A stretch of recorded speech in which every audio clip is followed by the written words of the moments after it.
Jeeva cinema பார்வையாளர்களுக்கு வணக்கம். இன்றைய நேர்காணலில் திரைப்பட தயாரிப்பாளர், திரை ஆய்வாளர் பாலாஜி பிரபு அவர்கள். சார் வணக்கம். வணக்கம் சார். இவங்க சங்கீதா விஜய் விவகாரத்து வழக்கு இன்னைக்கு வந்திருக்கு. இது தேர்தலுக்கு முன்னாடி கொண்டு வரதுனால அரசியல் திமுக சதி அப்படிங்கிற விமர்சனத்தை டிவிகேவினர் விஜயே கிட்டத்தட்ட அப்படி வச்சு சொல்லிட்டார். அவங்க தொண்டர்கள் ஏதோ நாலாந்தர மூணாந்தர ஆள் பேசினான்னு பார்த்தீங்கன்னா, தலைவரே வந்து என் பொண்டாட்டியை வச்சு ஸ்டாலின் எனக்கு எதிராக இருக்காருன்னு மேடையில் பேசுனது வீடியோவாக இருக்குது. இப்போ இந்த நிலையில் இந்த வழக்கு எப்படி போகும், எப்படி போகுது? அவங்க சங்கீதா அவர்கள் ப்ரெஸ் மீட்டை சந்தித்து விஜயை பற்றி பல உண்மைகளை சொல்ல போகிறேன், நிறைய புகைப்பட ஆதாரங்கள் தரப்போகிறேன்லாம் சொன்னதாக செய்திகள் வந்தது. எந்த நிலையில் இருக்கிறாங்க, அவங்களுடைய நிலை என்ன? இப்போ சங்கீதா வந்து பார்த்தீங்கன்னா, இன்னைக்கு 20ஆம் தேதி தேர்தல், 23ஆம் தேதி, இன்னைக்கு 20ஆம் தேதி வந்து அவங்களுடைய விவகாரத்து வழக்கு வந்து செங்கல்பட்டு நீதிமன்றத்தில் குடும்ப வழக்காக வருது. ஸோ இன்னைக்கு வந்து பார்த்தீங்கன்னா, சங்கீதா வந்து முக்கியமான விஜயோட பல ரகசியங்களை வெளியிடுறதா இருந்தாங்க. இன்னும் சொல்லப்போனால் ஒரு பிரபல யூடியூப் சேனலுக்கு ஒரு பேட்டி கொடுக்கறதாகவும் இருந்தாங்க. இதுதான் உண்மை.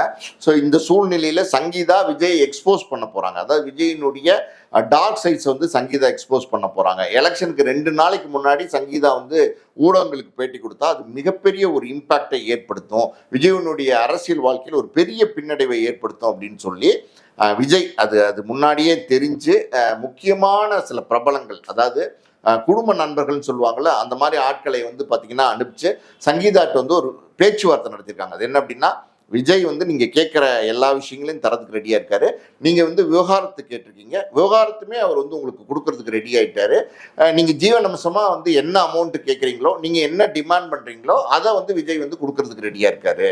ஸோ உங்களுக்கு எல்லா விதத்துலையும் பார்த்தீங்கன்னா நீதி கிடைக்கிற மாதிரி ஒரு நம்ம வந்து முடிவு பண்ணிக்கலாம், 2 பேரும் மியூச்சுவலாக வந்து பேசி முடிவு பண்ணிக்கலாம். ஸோ இப்படி இருக்கிற சூழ்நிலையில் நீங்கள் வந்து அவரை பற்றின ஒரு தவறான கருத்துக்களை சொல்ல போகிற கருத்துக்கள் சரியான கருத்துக்கள், நியாயமான கருத்துக்கள். ஏன்னா சங்கீதா அவங்க 28 வருஷம் மனைவியாக இருந்திருக்கிறாங்க.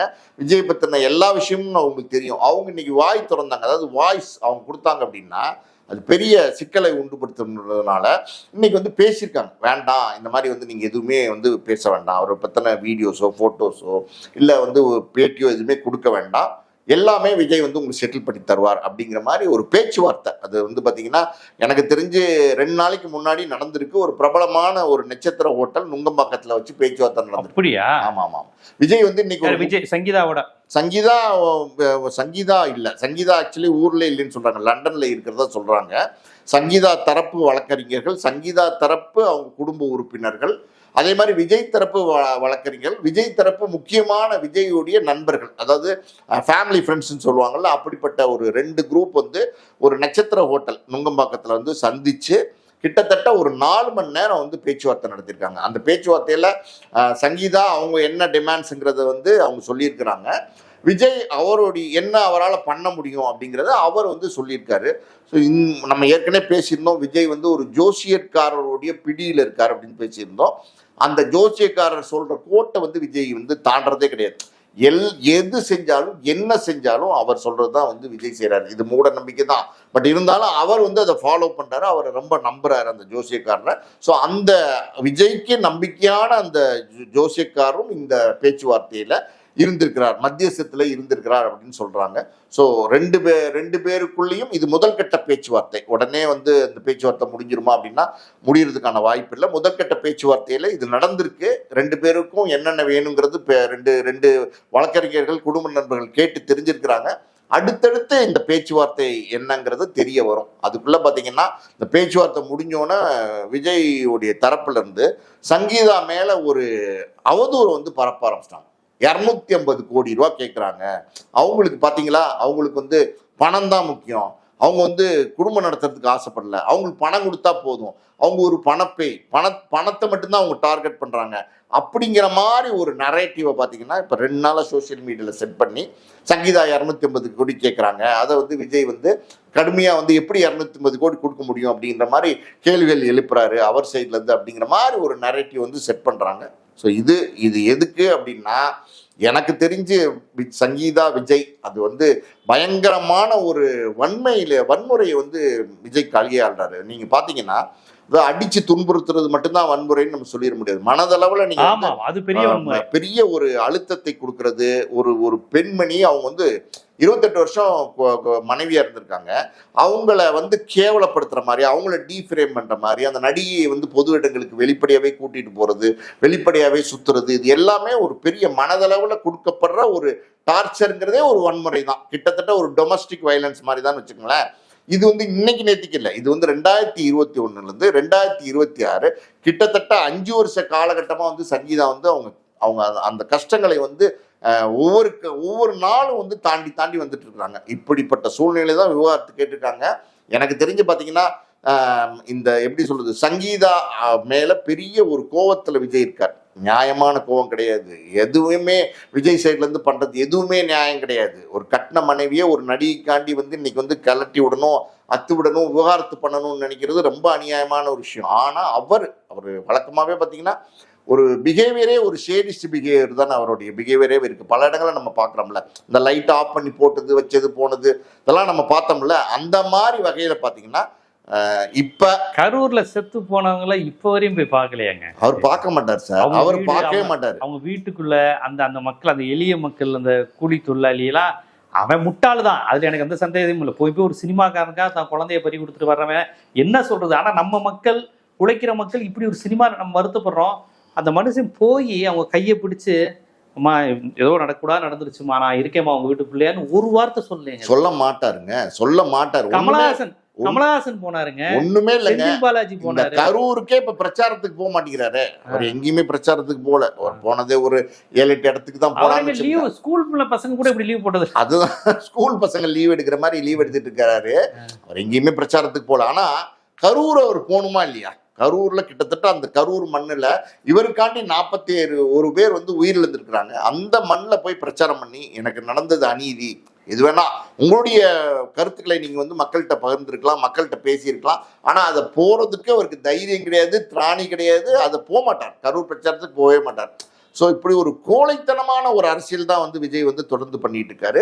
ஸோ அது நமக்கு தெரிஞ்ச விஷயம் தான். இப்போ வந்து பார்த்தீங்கன்னா சங்கீதாவையுமே பார்த்தீங்கன்னா இப்போ இந்த 20ஆம் தேதி வந்து அந்த நீதிமன்றத்தில் இந்த வர வழக்கன்னைக்கு சங்கீதா வாய் திறந்துடக்கூடாது அப்படிங்கிறதுனால, அதாவது சும்மா அந்த சின்ன பிள்ளைய வந்து நாக்கில் தேன் தடவுவாங்கல்ல, அந்த மாதிரி தேன் தடவி சங்கீதாவை ஏமாத்திட்டு இருக்காரு. நீங்க வேணா பாருங்க, இந்த எலெக்ஷன் முடிஞ்சதுக்கு அப்புறம் 1 பைசா கூட கொடுக்க முடியாது அப்படின்னு ஒரு ஸ்டேட்மெண்ட்டை விடுறாரா இல்லையான்னு பாருங்க. அதாவது நிச்சயமா வந்து சங்கீதாவை கோர்ட்டுக்கு அலக்கழிச்சு இழுத்து துன்பப்படுத்தணுங்கிற ஒரு மனநிலையில தான் வந்து விஜய் இருக்காரு.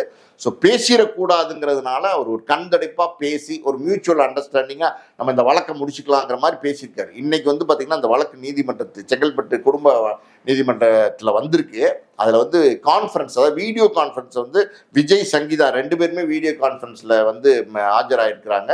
2 பேரும் வந்து இந்த வழக்கில் வந்து எப்படின்னா, இந்த குடும்ப நீதிமன்ற வழக்குகள் எப்பவுமே உங்கள் மேலே வந்து தொடுக்கப்பட்டது அப்படின்னா, ஒரு மனைவி இப்போ தொடுத்துருக்காங்க சங்கீதா, நீங்கள் வந்து இந்த வழக்குக்கு கோர்ட்டுக்கு ஆஜராகாமே வந்து தவிர்க்க முடியாது. 1-2 வாய்தா தள்ளி போடலாமே தவிர ஆஜராகாமே வந்து நீங்கள் தவிர்த்துக்கிட்டே போக முடியாது. ஆஜர் ஆகிட்டு இந்த வழக்கை நீங்கள் நடத்தியே ஆகணும். அப்படி ஆஜராகி நீங்கள் இந்த வழக்கை நடத்தாமல் இருந்தீங்கன்னா உங்களுக்கு வந்து எப்படி சொல்கிறது, எக்ஸ்பார்ட்டி தீர்ப்புன்னு சொல்லிடுவாங்க. அது ரொம்ப கடுமையாக இருக்கும். அதனால் அவர் ஆஜராகிட்டார். இப்போ இந்த வழக்கில் தொடர்ந்து நடத்துறதுக்கு அவர் சம்மதிச்சிட்டாரு. சங்கீதாவுமே ஆஜராயிருக்காங்க. இந்த வழக்குல வந்து அடுத்த கட்ட விசாரணை அவங்க 2 பேருமே நேரில் ஆஜராவாங்க அப்படின்னு சொல்லியிருக்காங்க. அது என்னைக்கு அப்படின்னா ஜூன் 15க்கு இந்த வழக்கை தள்ளி வச்சிருக்காங்க. எனக்கு தெரிஞ்சு பார்த்தீங்கன்னா தேர்தலுக்கு முன்னாடி அந்த பல ரகசியங்கள் வெளியில வந்துடக்கூடாது அப்படிங்கிறதுனால இந்த வழக்கை வந்து தள்ளி வச்சிருக்கிறதா தான் நான் பார்க்குறேன் என்னுடைய பார்வையிலிருந்து. இந்த வழக்கு வந்து தேர்தலுக்கு முன்னாடி எதுவும் வந்துடக்கூடாது அப்படின்னு இல்லை. இந்த வழக்கு நீதிமன்றத்தில் ரகசியங்களா அப்படியே முடக்கிடுவாங்களா? அது முடக்கிறதுக்கான வேலை தானே சார். இப்ப சங்கீதா வெளியிட போற ரகசியங்கள் இப்ப தேர்தல் நேரத்துல வெளியே வராம பாத்துக்கிறாங்க. அதான் உண்மை. அதாவது இப்ப வந்தா அது வந்து நிச்சயமா நாளைக்கு வாக்குப்பதிவு இருக்கிற சூழ்நிலையில பெரிய பின்னடைவா இருக்கும். ஸோ தேர்தல் முடிஞ்சதுக்கு அப்புறம் என்ன சொன்னா என்ன, அதை பார்த்துக்கலாம் நம்ம அப்படிங்கிற ஒரு மனநிலையில தான் அடுத்த எலெக்ஷனுக்கு நம்ம இருப்போமோ இல்லையோ, ஏன் தேர்தல் களத்துல எங்க வேலை பார்க்க எங்க இருக்க போறாரு, நிச்சயமா இருக்க போறது தேர்தல் சமயத்திலேயே ஒரு வேலை பார்க்கல, தேர்தல் முடிஞ்சதுக்கு அப்புறம் மக்கள் களத்துல எல்லாருமே வந்து பயங்கரமா பரபரப்பா இருக்கிற நேரத்துல அவரு தேர்தல் சமயத்துல அவர் வேலை பார்க்கலைங்கிறது தான் உண்மை. அப்படி இருக்கும்போது அடுத்த எலெக்ஷன் இன்னொரு 5 வருஷம்லாம் வந்து பாத்தீங்கன்னா தேர்தல் களத்துல அரசியல் பண்ணுவாரா அப்படின்னா பண்ணவே மாட்டாருங்கிறது இப்பவே நமக்கு தெளிவா தெரியுது. இப்போ தேர்தல் சமயத்திலே மக்களை சந்திக்க எலெக்ஷன்லாம் முடிஞ்சதுக்கு அப்புறமும் ஸ்டாலின் அரசியல் இருப்பாரு, எடப்பாடி இருப்பாரு, ராமதாஸ் இருப்பாரு, இவர் இருப்பாரான்னு தெரியாது சார். சீமான் இருப்பாரு, எல்லாருமே இருப்பாரு, அவங்க எல்லாம் அரசியல்வாதி இருப்பாங்க. இவர் மூவேந்தர் முன்னேற்ற கழகம் இருக்கும், ஸ்ரீதர் வாண்டியா இருப்பாரு, எல்லாருமே தேர்தல் களத்துல அரசியல் களத்துல இவர் வந்து இவருக்கு அரசியலே தெரியல. இப்ப வந்துட்டு என்ன தெரியுமா நினைக்கிறாரு, ஐயோ நம்ம உள்ள வந்துட்டோமே, இப்ப பின்வாங்க முடியாது, பின்வாங்கினா அசிங்கமாச்சே அப்படிங்கிற மாதிரி ஒரு தடுமாற்ற மனநிலையில தான் வந்து பாத்தீங்கன்னா ஒரு நாள் பிரச்சாரத்துக்கு வராரு, 4 நாள் லீவ் எடுத்துக்கிறாரு, ஒரு நாள் பிரச்சாரத்துக்கு வராரு, 2 நாள் லீவ் எடுத்துக்கிறாரு. அப்புறம் பாருங்களேன், இதுக்கு முன்னாடி எல்லாமே வந்து எப்படின்னா பிஜேபியோட அசைன்மெண்ட். இவர் சொல்றாரு எனக்கும் அதுக்கும் எந்த கட்சிக்கு எந்த தொடர்பு இல்லை, நான் மத சார்பு இல்லாத கட்சியை நடத்திக்கிட்டு இருக்கேன் அப்படின்லாம் சொல்றாரு. இது வரைக்கும் டிஎம்கே தீய சக்தி தூய சக்தி நாங்க அப்படின்னு சொல்லிட்டு இருந்தார்ல, இப்ப 10 நாளா பாத்தீங்களா ஸ்டாப் பண்ணிட்டார். போற இடத்துல எல்லாம் மௌனமா வந்து கை காமிக்க ஆரம்பிச்சார்.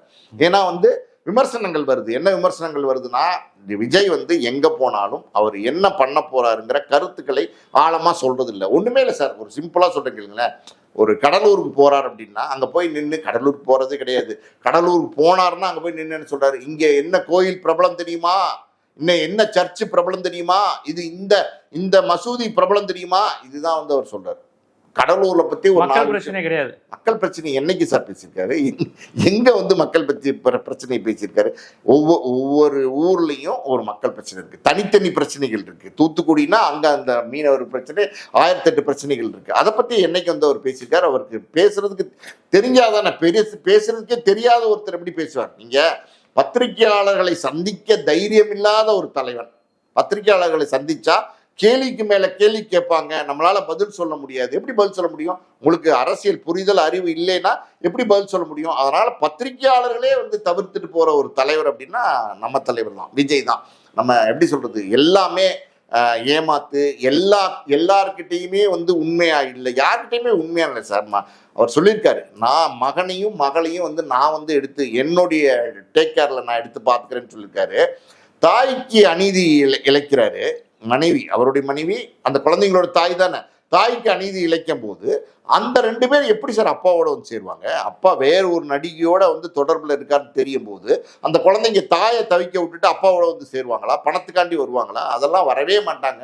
ஆனா அவர் அப்படி ஒரு நரேட்டிவ் செட் பண்றாரு. என்னன்னா, நான் வந்து ஒரு நல்ல தகப்பேன், என் கணவனு என் மனைவிக்கும் எனக்கும் தான் கருத்து வேறுபாடு, கணவன் மனைவி நாங்க 2 பேரும் தான் பிரிகிறோம், ஆனா என் குழந்தைகளை நான் பாத்துக்கிறதுக்கு விரும்புறேன், குழந்தைங்களை நான் பாத்துக்கதான் சொன்னேன். அந்த பையனும் பொண்ணும் வந்து அவர் விஜயோட இருக்கிற மாதிரி தெரியலையே. அது அவங்க எல்லாம் பார்த்தே பல வருஷம் ஆச்சு சார், அவங்களாம் பேசியே பல வருஷம் ஆச்சு. நீங்க உங்களுடைய பையனையும் பொண்ணையும் எப்படி விட்டு கொடுப்பீங்க? மனைவி மேல கோவம், பையனையும் பொண்ணையும் எப்படி விட்டு கொடுப்பீங்க? விட்டு கொடுக்கவே முடியாது.